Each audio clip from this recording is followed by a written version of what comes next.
Podcast Sapa Justa. Nem sempre justa, mas sempre sapa.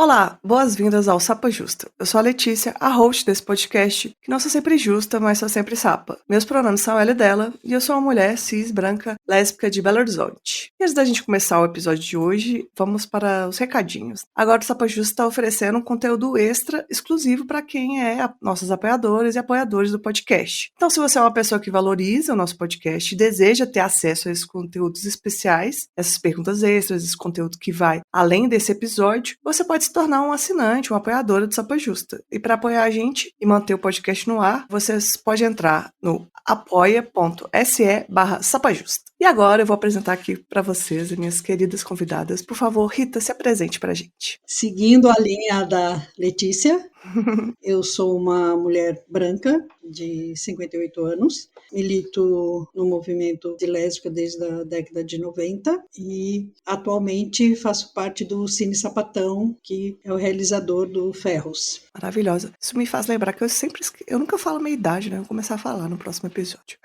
E aqui com a gente, Naila, por favor, se apresente. Oi, gente, eu sou a Naila, também sou de BH, mas estou morando em São Paulo atualmente. Também faço parte do Cine Sapatão, também sou produtora cultural na Cinemateca Brasileira.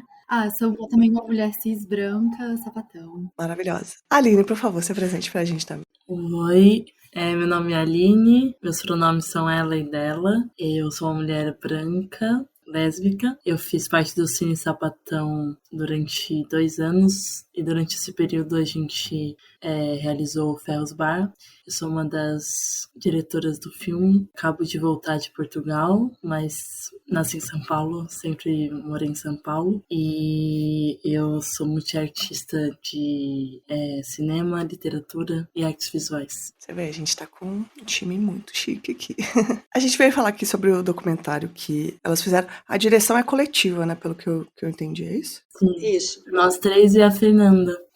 Mas eu acho que é importante, talvez, a gente dar uma contextualizada. Eu acho que nem todo mundo tem um entendimento desse movimento, que foi esse levante do Ferros Bar. Inclusive, eu estava contando hoje cedo para minha namorada, ela não sabia. Aí eu queria saber se alguns de vocês poderiam, assim, dar uma breve contextualização para a gente poder falar um pouquinho. Você sabe que eu, agora fazendo um comentário sobre a sua namorada, esses dias estava conversando com um amigo que foi frequentador do Ferros, e ele assistiu o filme, e ele ficou chocado, né? Porque ele nunca soube. Nossa. Ele nunca soube. E ele frequentou o Ferros, né? Ele ia para lá e tal. E é interessante isso, né?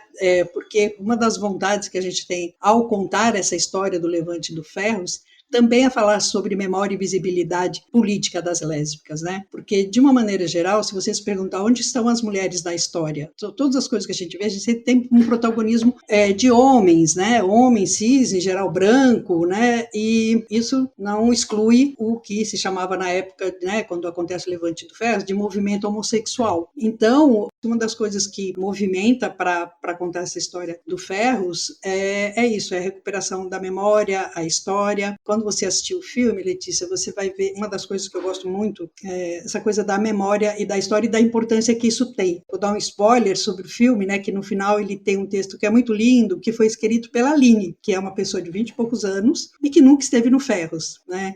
E eu acho que isso fala muito sobre a importância da história e da memória. Então, é um pouco assim, a minha percepção, assim, porque você pode ver que a gente tem a Fernanda não está aqui, né, mas essa direção do Ferro, sobretudo, ela tem uma composição multigeracional, né? E eu acho que isso também contribui muito para o que as pessoas veem na tela. Tem muitas pessoas que relatam isso, que conheceram o Ferros e não sabiam que era o Levante, né? E o Levante, ele é considerado o primeiro protesto político protagonizado pelas lésbicas no Brasil. Não é o primeiro protesto que as lésbicas participam, mas é o primeiro que tem a pauta lésbica como uma centralidade, assim, uma centralidade e era a única pauta, na verdade, né? Porque a gente tem ali, antes do Levante do Ferros, já uma série de protestos, manifestações contra a violência policial, mas eram protestos unificados, com o movimento negro, com o movimento estudantil, com as prostitutas, travestis, contra a violência policial. Então, todos esses grupos marginalizados se unem e fazem esses protestos com essa pauta conjunta. Mas o Levante do Ferros é a primeira vez que a gente tem, até onde se sabe, né, esse ato político protagonizado e centralizado nas lésbicas. E o movimento lésbico que está surgindo nesse período, que é do final dos anos 70 e início dos anos 80, principalmente com os grupos o LF e o GALF. O LF é o Grupo Lésbico Feminista e o GALF é o Grupo de Ação Lésbico Feminista. Elas organizavam um boletim, um jornalzinho, que era o Xana com Xana, e elas distribuíam esse jornalzinho, que era o principal meio de diálogo sobre as pautas do movimento lésbico, né? Porque a gente não tinha internet, não tinha celular, a TV jamais ia falar sobre as pautas lésbicas naquele contexto. Então, o meio de comunicação era fazer esse folhetinho, que era uma coisa completamente independente e caseira mesmo. Elas faziam isso com as pautas e distribuíam no que era chamado os guetos, né? Que eram principalmente os bares lésbicos, bares e boates no centro de São Paulo nesse período, que eram onde as lésbicas se encontravam. E elas distribuíam nesses espaços, e o Ferros era um dos espaços onde elas distribuíam, tinham vários. E os donos do Ferros, um belo dia, resolvem proibir a venda, a distribuição do jornal naquele espaço. Então, quer dizer, elas podiam consumir ali, o dinheiro delas podia entrar, mas o gesto político não podia. E aí elas se organizam, elas conseguem a ajuda do movimento feminista e do movimento de gays, conseguem a presença da imprensa, representada pela Folha de São Paulo, e organizam um levante, que foi basicamente, elas invadiram o bar e leram um manifesto. A Roseli Roth, que é uma figura central nesse período, ela sobe numa cadeira, no banquinho famoso, sobe no banquinho e lê o manifesto, falando quão absurdo era aquela situação, pedindo liberdade de expressão para as lésbicas, que não era só o dinheiro delas que era importante, o que deveria ser importante para o bar, mas a liberdade de expressão e, sobretudo, a divulgação das pautas políticas, né? Então, elas organizam esse levante, tem esse momento muito simbólico da subida na cadeira pela Roseli Roth, a leitura do manifesto, e elas são vitoriosas no sentido que eles voltam atrás e liberam a distribuição do Xana com Xana naquele espaço. E aí, esse evento aconteceu no dia 19 de agosto de 1983 e esse ano completa 40 anos. E o dia 19 de agosto foi escolhido, isso já depois dos anos 2000, como o Dia do Orgulho Lésbico. Então, hoje em dia a gente tem o dia 19 de agosto, que é o Dia do Orgulho Lésbico, e o dia 29 de agosto, que é o Dia da Visibilidade Lésbica. E os dois são frutos de momentos históricos politicamente para o movimento lésbico, né? É costume a gente ver por aí também chamar como Stonewall brasileiro, né? Também o povo costuma usar essa nomenclatura, né? Já usa a expressão nosso pequeno Stonewall, o Stonewall brasileiro, algumas pessoas que fazem essa referência mesmo. Acho que é até interessante, né? Apesar de ser diferente, mas acho que chama um pouco a atenção, né? Às vezes a pessoa entender a importância do movimento, apesar de estar pegando uma coisa lá dos Estados Unidos, mas, querendo ou não, né, é uma nomenclatura que chama atenção para as pessoas desse ponto. Mas sobre isso que você está falando, eu acho que é interessante porque coloca pra gente uma discrepância também, assim, no sentido que nos Estados Unidos a gente tem o Stonewall, que é esse grande marco, né, da história do movimento LGBT, e sobre o Stonewall a gente tem uma série de filmes, a gente tem uma série de livros, de matérias, de tudo que você imaginar, assim, sobre o Stonewall, né? E aqui no Brasil, sobre o Levante do Ferros Bar, que seria o nosso equivalente politicamente, a gente não tem quase nada, a gente tem muito pouco sobre isso. Mesmo em termos de pesquisa acadêmica, né, que seriam talvez, não sei se os primeiros, né, mas um lugar onde, por exemplo, quando a gente estava fazendo a pesquisa do Ferros, a gente tentou buscar textos acadêmicos para nos ajudar nessa pesquisa. Não tinha, assim, era pouquíssimo, e o que hoje em dia tem estava começando mais ou menos na mesma época que a gente. Então, tiveram depois algumas teses de doutorado, algumas dissertações de mestrado abordando o Levante do Ferros, mas que se for olhar a data, as pessoas estavam fazendo a pesquisa mais ou menos no mesmo tempo que a gente. Então, acho que pensar no Stonewall também é interessante como um contraponto também de como o Levante do Ferros aqui no Brasil foi apagado, invisibilizado nas diferentes áreas, né? Na academia, na arte, enfim. A gente tem muita escassez de registro, né? Até atualmente, eu acho. Eu converso com a Paula, já participou aqui sobre o Arquivo Lésbico Brasileiro, e a gente, por isso que eu falo, né? Tudo que a gente faz hoje é um registro, porque nada foi registrado. Então, um podcast aqui, ou falando de pautas importantes, como a gente está falando hoje, ou contando sobre as nossas vivências, que também é importante, né? Não que não seja. É sempre o registro que a gente precisa fazer, porque tem toda luta, toda uma vida, tantas coisas que foram vivenciadas e foram perdidas. Eu acho que eu vi você falando na minha pesquisa que tem acho que 3 ou 4 fotos só, né, do Levante. São as fotos do jornal, né? São o registro do jornal da Folha de São Paulo, né? Assim, a gente não tem outro registro desse momento. E, na verdade, até o próprio jornal, não foram só 3, assim, a gente conseguiu achar umas 9 do jornal. As únicas fotos que tem, até onde a gente sabe, são as do jornal, como a Rita disse. Aí do jornal a gente achou, tipo, sei lá, umas 10 fotos, 9, 10 fotos. Mas foi muito engraçado porque uma outra finalidade, a gente entrevistou o repórter da Folha que cobriu o Levante. E aí ele não é o fotógrafo, né? Você tinha nessa época um fotógrafo e um repórter que iam cobrir, e ele contou pra gente que muito provavelmente existem mais fotos, porque os fotógrafos saíam com a câmera e eles tinham um rolo inteiro para usar naquela reportagem. Muito provavelmente foram tiradas 36 fotos nesse dia, né? Mas a própria Folha já não tem mais essas outras, né? A Folha passou pra gente as fotos que ela tinha, obviamente mediante um licenciamento e tal, mas não tinham as outras fotos que ele falou que muito provavelmente foram tiradas, né? Então é curioso que mesmo uma instituição do tamanho da Folha também tem essa questão de dificuldade de preservação do seu acervo, né? Provavelmente apagaram também, né? Falaram assim, vou apagar esse sapatão aqui e pronto. Sua foto não ficou boa, vai pra lá, né? Porque é isso, né? Você tirava, não era aquela coisa que é hoje, né? Você olha, você fala, a foto ficou boa. Não, né? Você tirava, depois na hora que você ia pro quarto escuro é que você sabia o que tinha ficado bom e o que não tinha, né? Muita foto tremida, um dedão na tela. Se bem que eram fotógrafos. Mas acontecia. Muito boa essa contextualização, achei incrível. A gente agora conhece um pouquinho mais, né, sobre o Levante. Eu queria saber de vocês como que surgiu a ideia de criar o documentário. É um curta, né? E como é que foi o processo, o início mesmo? Assim, quando surgiu essa ideia do documentário, já era um projeto mais antigo do Cine, mas eu entrei assim em 2020, né? E aí, nessa altura, estava bem durante a pandemia, assim, e acho que teve essa urgência da gente fazer o filme, porque para fazer o filme a gente tinha que falar com muitas mulheres idosas, e a gente estava num momento em que estavam, durante a pandemia, muitas pessoas idosas morrendo, infelizmente, enfim, pelo contexto do Covid. Então, acho que isso deu uma urgência, assim, da gente fazer esse filme. Eu lembro que tinha uma coisa...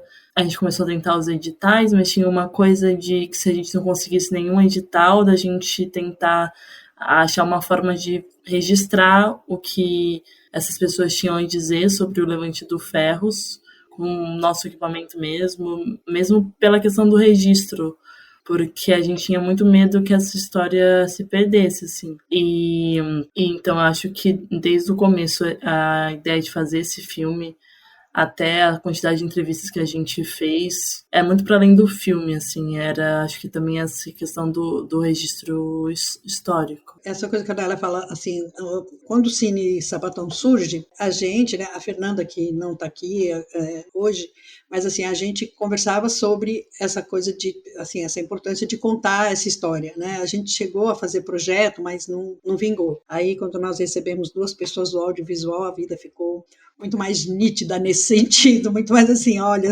vamos fazer, né, de que forma que vai fazer e tal. E aí a gente ganhou um edital do PROAC, que era uma merreca para fazer uma finalização, a gente acabou se metendo a fazer o filme com essa coisa da urgência, né? A urgência de poder registrar, né, essas vivências, essas experiências, tanto do ponto de vista da militância, mas também do Ferros como um espaço de sociabilidade, né? Então, a gente tem entre as entrevistadas mulheres que foram militantes e mulheres que frequentavam o espaço como um lugar de sociabilidade, né? Nossa, incrível isso, né? Tipo, a urgência de a gente precisa fazer isso agora, porque, né, as histórias estão indo. E as histórias estão nas pessoas, né? A gente gravou no meio da pandemia, né? A gente gravou em agosto, final de agosto de 2021, começo de setembro. E é muito curioso, né? Porque a memória é uma coisa muito fantástica, né? Porque as pessoas são capazes de falar sobre o mesmo assunto de maneiras muito diferentes, com posicionamentos muito diferentes, né? Então, é muito importante, porque, na verdade, além do fato em si, tem a forma como aquele fato atinge as mulheres, né? Como ele chega até elas, né? Então, o filme, ele traz um pouco também essa assim, um recolhimento de memórias, né? Acho que isso até linka um pouco com a pergunta que eu queria fazer sobre a decisão narrativa assim do documentário. Vocês pensaram, vamos saber o depoimento de como que era frequentar o bar, como é que foi a situação exata do levante, como é que foi a abordagem, assim, quais elementos que vocês consideraram para entrar no curta? Eu acho que quando a gente fala sobre isso, a gente tem que sempre lembrar do trabalho super importante da pessoa que fez a montagem e acabou assinando também como roteirista, que é Fê Krajuska, que foi uma pessoa, assim, que salvou o rolê, sabe? Porque quando a gente fez as entrevistas, a gente perguntou muita coisa sobre muitos assuntos diferentes, a gente entrevistou muita gente, considerando isso que as meninas falaram, né, dessa urgência, assim, de gravar as pessoas, então a gente gravou muitos relatos. Então, tipo, a gente dava para colocar umas 5 entrevistadas no filme e a gente tinha 15 entrevistas. Então, foi muito difícil fazer realmente esse filtro no que entraria no filme, né? E Fê Krajuska conseguiu fazer isso super bem, a gente agradece imensamente esse trabalho, mas a gente acabou optando por fazer uma abordagem que trouxesse um pouco dessa sociabilidade que a Rita colocou. Então, tanto que o filme não chama O Levante do Ferros Bar, chama Ferros Bar, né? Porque o filme, ele não fala só sobre o Levante, ele fala também sobre essas outras questões que são super importantes para entender também a importância do Levante dentro daquele contexto, né?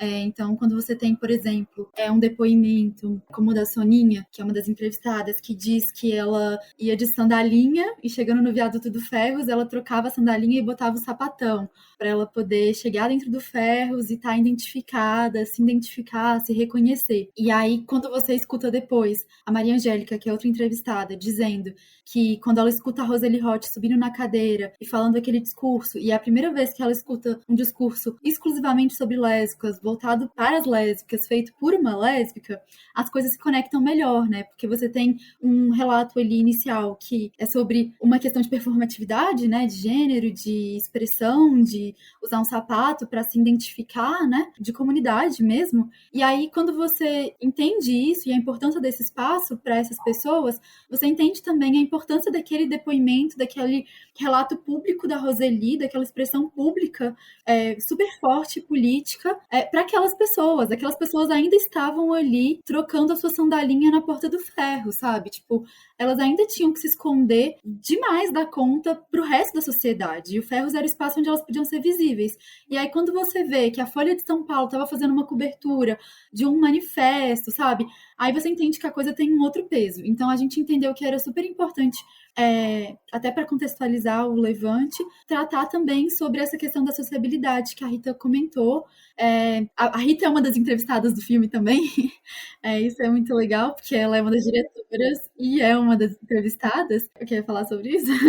Não era o combinado a entrevista. Depois o combinado era que não entraria no curta. Se um dia a gente fizesse o longa, a minha participação teria. Porque eu falei, a gente está fazendo filme, vou aparecer, isso é chato e tal, né? Enfim.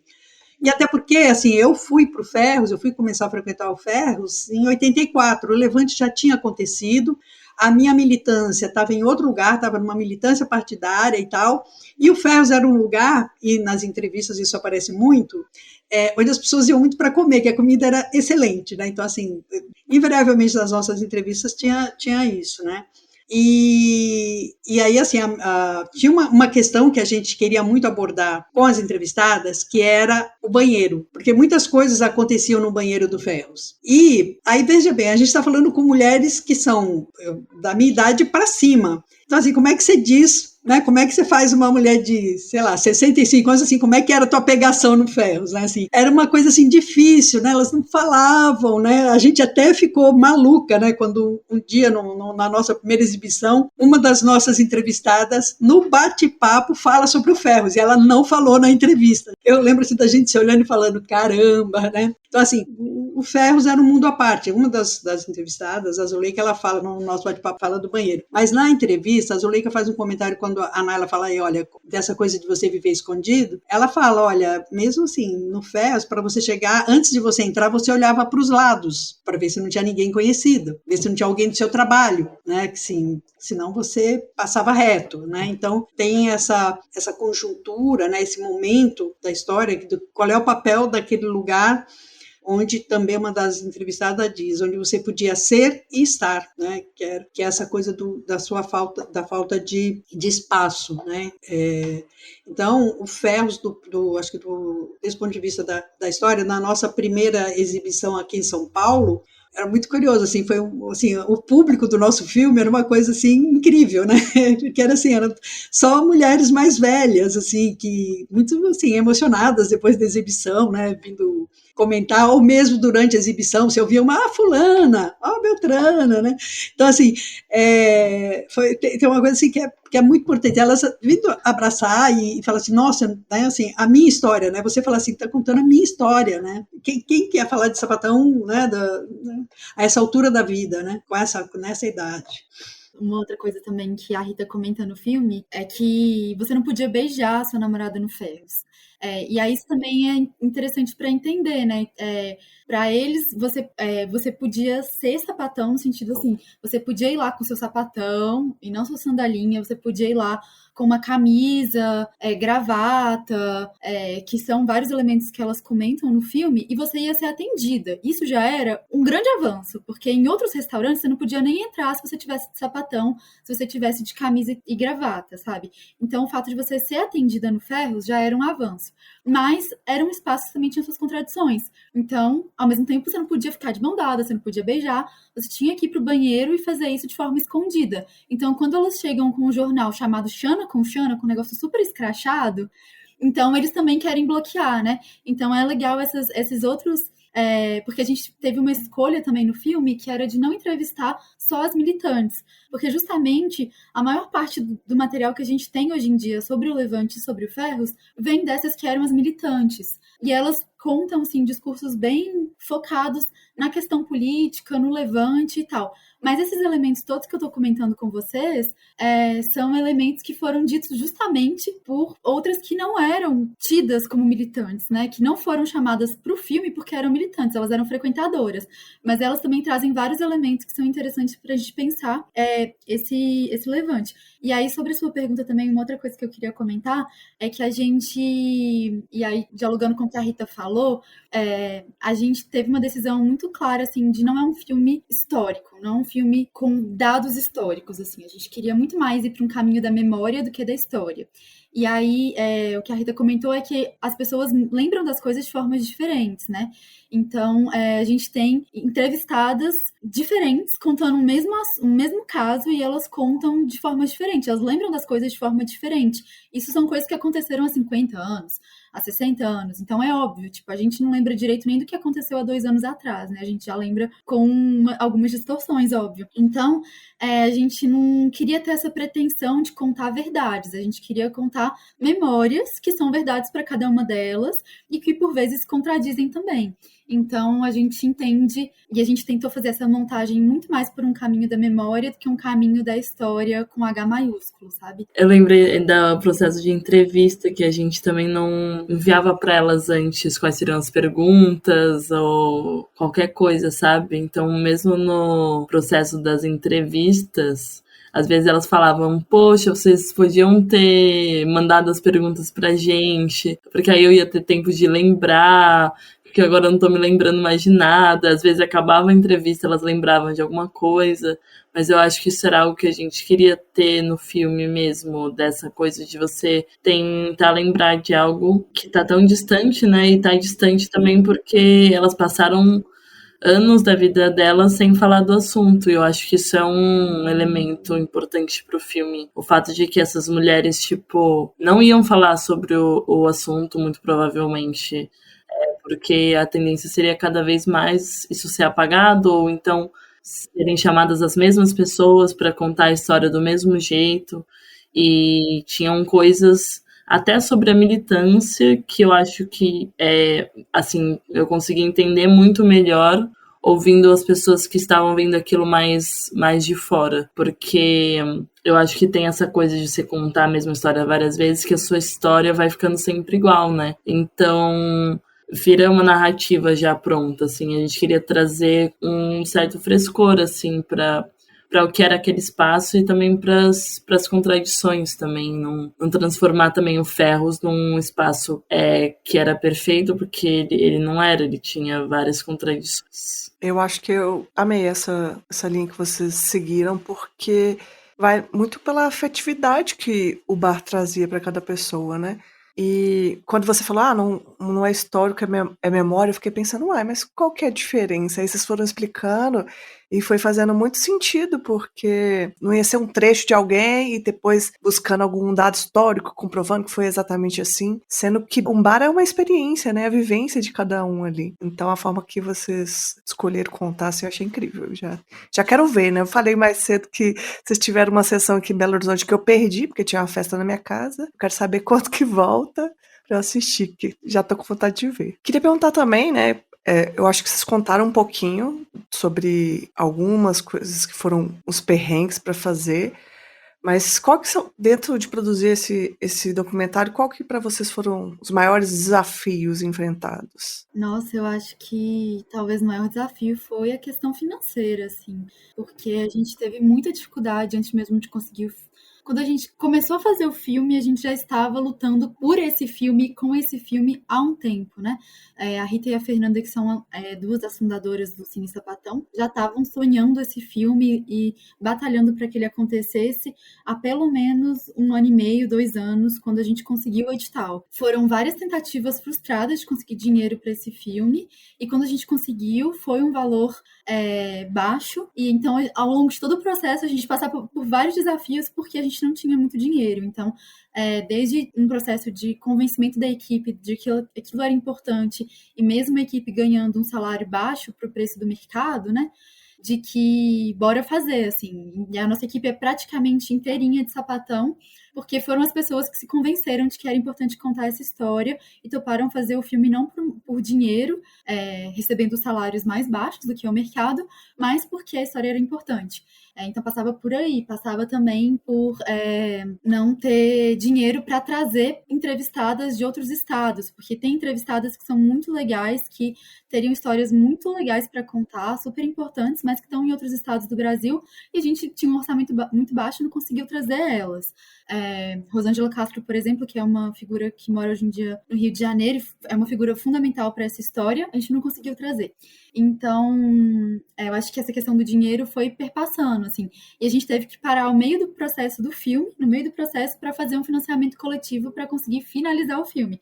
Esse financiamento coletivo, ele deu mais trabalho que fazer o filme. Sério? Não sei se deu mais trabalho, mas assim... Fez mais trabalho, mas muito trabalho. Deu muito trabalho.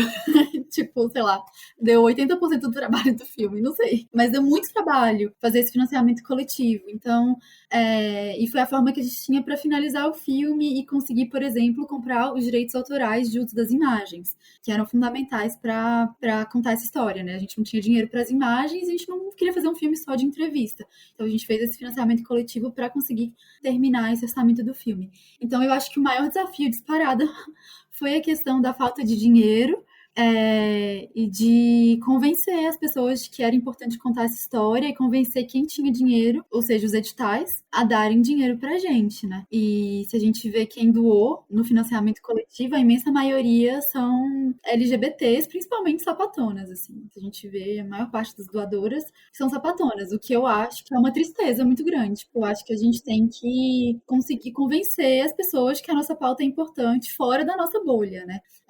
Então, conseguir convencer, por exemplo, pareceristas de editais de que é importante ter um filme sapatão e tal, eu acho que é uma prioridade, assim, né? A gente deveria conseguir dialogar mais fora da nossa bolha, e eu acho que a gente tem uma dificuldade, assim, as pessoas ainda têm muito preconceito e ainda acham que a pauta lésbica é mesmo dentro da esquerda, né, é uma pauta menor, assim, então. E foi muito louco, porque a gente, às vezes, tipo, ia tentar conseguir coisas pro filme, né, e a gente mandava, sei lá, um e-mail, assim, pra uma instituição, pra uma coisa anônima. Não é anônima, mas assim, que a gente não sabia com quem estava falando.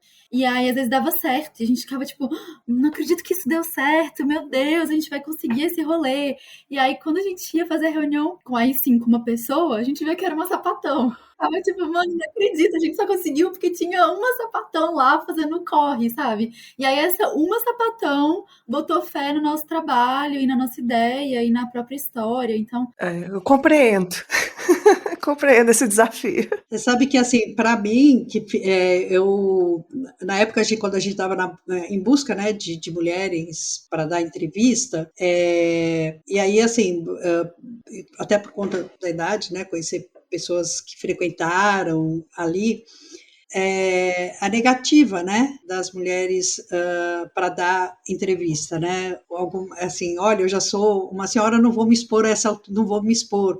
Eu nunca falei sobre isso, são mulheres que estão com 60, 70 anos e a família viva ainda não sabe que que essa mulher é sapatão, entendeu?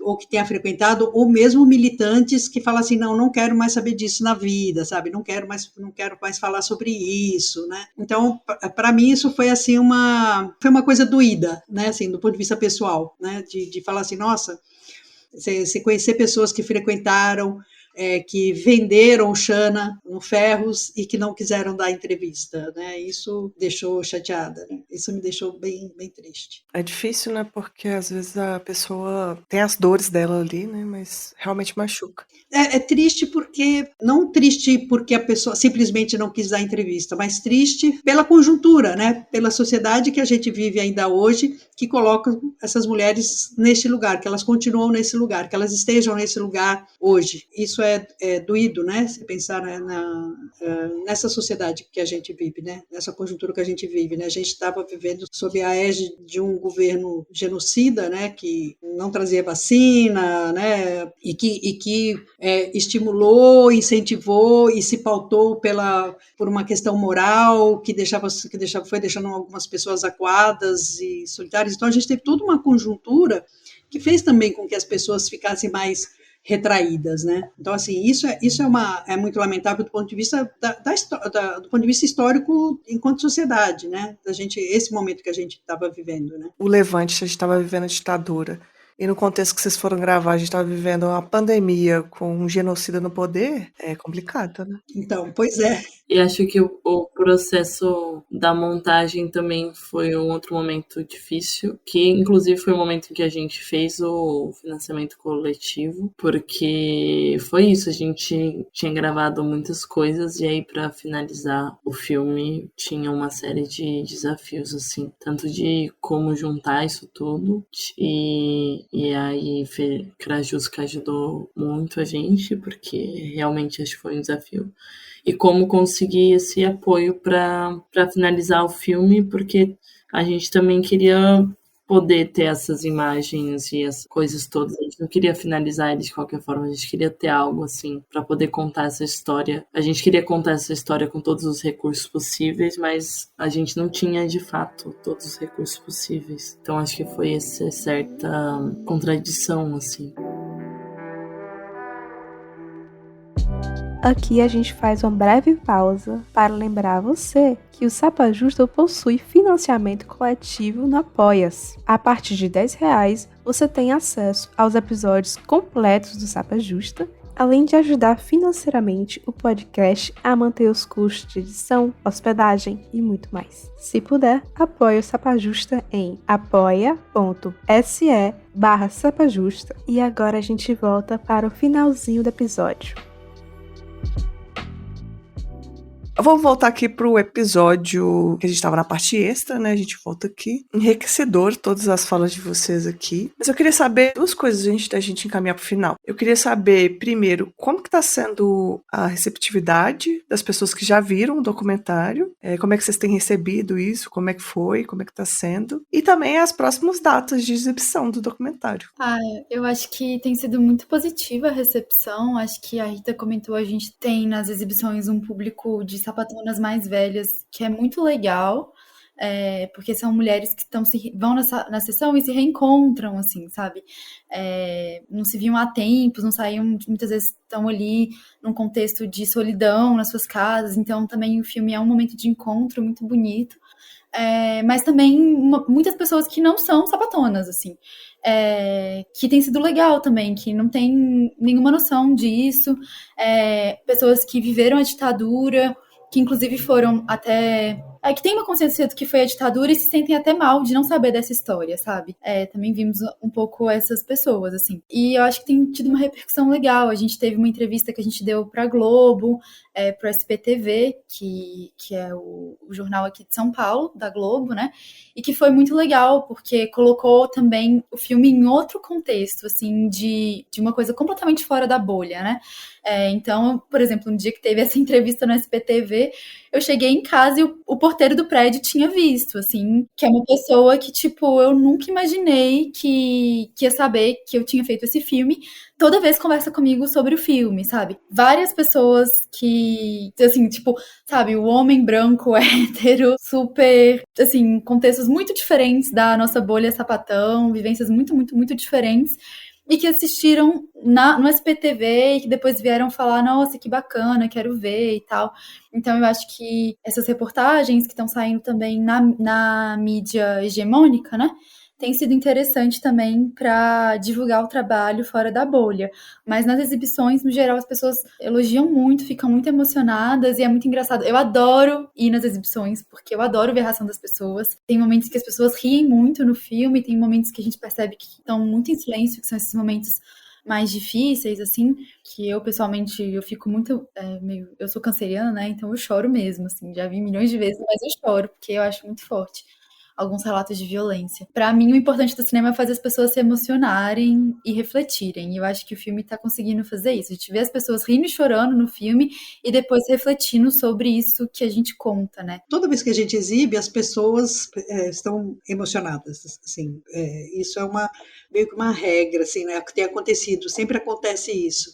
Quando a gente fez a exibição na Cinemateca, eu acho que é um episódio que, né, só para mencionar, a sala de cinema tem 200 lugares, né, Naila? Que eu sei que é de lá, né? Então, assim, mais de 200 ficaram do lado de fora, que não conseguiram assistir ao filme, que não podiam entrar e tal. E aí a gente nem pôde assistir a sessão de cinema porque eu dei o meu ingresso para a mãe da Aline assistir, entendeu? Porque, assim, não tinha mais ingresso, não tinha como ficar e tal. E aí, na hora que o filme está para terminar, eu vou para a porta, né?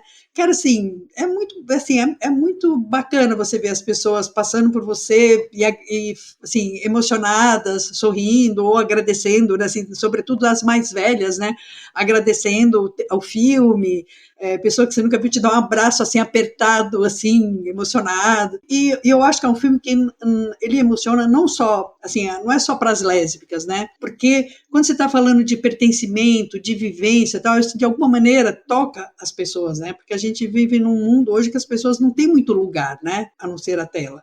Então, assim, uma tela de celular ou um relacionamento virtual.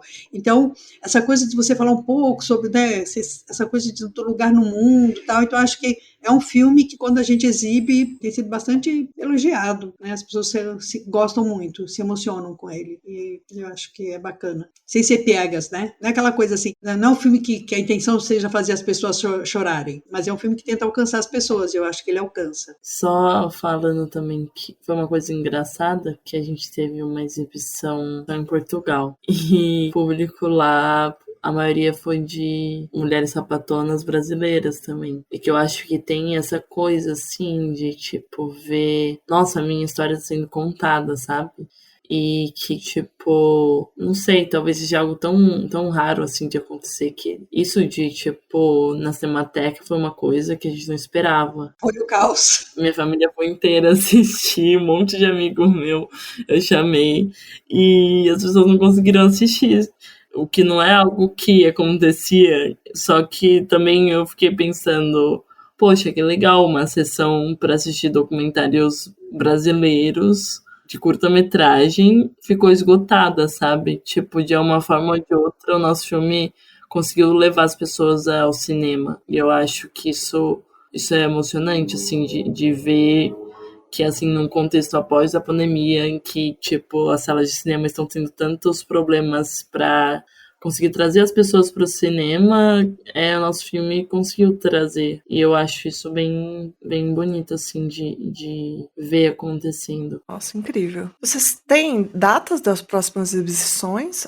No dia 19, a gente vai ter uma atividade, não é uma exibição do filme, mas é o dia do Levante, do Ferros, né? E a gente vai ter uma atividade simbólica e política na frente do Ferros, de onde foi o espaço do Ferros aqui em São Paulo. O espaço ainda existe, apesar de não ser mais o Ferros. Então, não vai ser a exibição do filme, mas vai ser um protesto político, performático, artístico, no espaço onde era o Ferros, para a gente lembrar isso que aconteceu. Vai ser no dia 19. No dia 19 também em Brasília, a gente vai ter uma exibição no Cine Brasília. A Aline vai estar lá presente. Os horários depois, gente, peguem lá nas nossas redes, porque eu não tenho aqui agora. No dia 23, aqui em São Paulo, aí esse eu tenho horário, 19 horas. Dia 23, no Sesc 24 de maio, também teremos uma exibição com debate, estaremos nós três. Dia 26, a gente tem exibição na Casa Mateira, em Embu Guaçu. Temos uma outra exibição também num festival, Bifestival, aqui em São Paulo. E no dia 29, temos uma exibição no Edite Cultura, em Bragança Paulista, que é aqui no interior de São Paulo. E também em Ouro Preto, lá em Minas. Vai ser no Cine Vila Rica, no dia 29. E depois, no dia 1º de setembro, tem exibição em Diadema, na Casa de Cultura de Diadema, que é no interior de São Paulo também. Então, agosto tá lotado de exibições. Podem acompanhar. A gente também tem uma newsletter para quem é de São Paulo, que a gente divulga as exibições do coletivo, tanto do Ferros quanto as exibições do Cineclube, porque o Cine Sapatão surgiu como um cineclube e ele ainda é um cineclube. A gente faz exibições mensais e depois a gente sempre vai pro bar, porque o bar é super importante historicamente pra gente. Sim. Então, quem é de São Paulo pode entrar no nosso newsletter para saber das exibições tanto do Ferros quanto do Sapatão. Perfeito. Gente, eu esqueci, tem o Festival de Vitória. A gente também fomos selecionadas para a 30ª edição do Festival de Vitória. No dia 23 de setembro, às 15 horas, na sala Marien Kalist, no Sesc Glória, tem exibição do Ferros no Festival de Vitória. E é isso, né, gente? Eu acho que a gente tem um grande episódio aqui. Queria primeiro agradecer mais uma vez. Muito enriquecedor. Eu estou muito ansiosa. Acho que eu vou ter que sair lá em Ouro Preto, que é o mais perto que eu vi aqui de mim. Aproveitar e tomar café lá, que é bom. E eu queria agradecer, queria puxar a gente para encerrar, mas queria também deixar o espaço para vocês, se vocês querem indicar alguma coisa e despedir. De recomendação, eu queria deixar o livro Eu Sou uma Lésbica, da Cassandra Rios, que eu acho que é muito legal, porque a Cassandra é uma autora desse contexto. É uma das autoras mais vendidas de toda a literatura brasileira, independente de homens, mulheres, lésbicas ou não. E também é a artista mais censurada da ditadura. Entre homens e mulheres de todas as artes, a Cassandra é a pessoa mais censurada da ditadura. E ela era uma sapatão e ela escreveu um livro que chamava Eu Sou uma Lésbica, que é um livro muito legal, ele tem umas partes meio cômicas também, e enfim, é um livro muito legal para entender um pouco mais esse contexto também das lésbicas na ditadura. Um dos filmes que a gente exibiu no Cine Sapatão, que teve um público assim bastante expressivo, é um documentário chamado Safo de Perdizes, que é um documentário sobre a Cassandra Rios.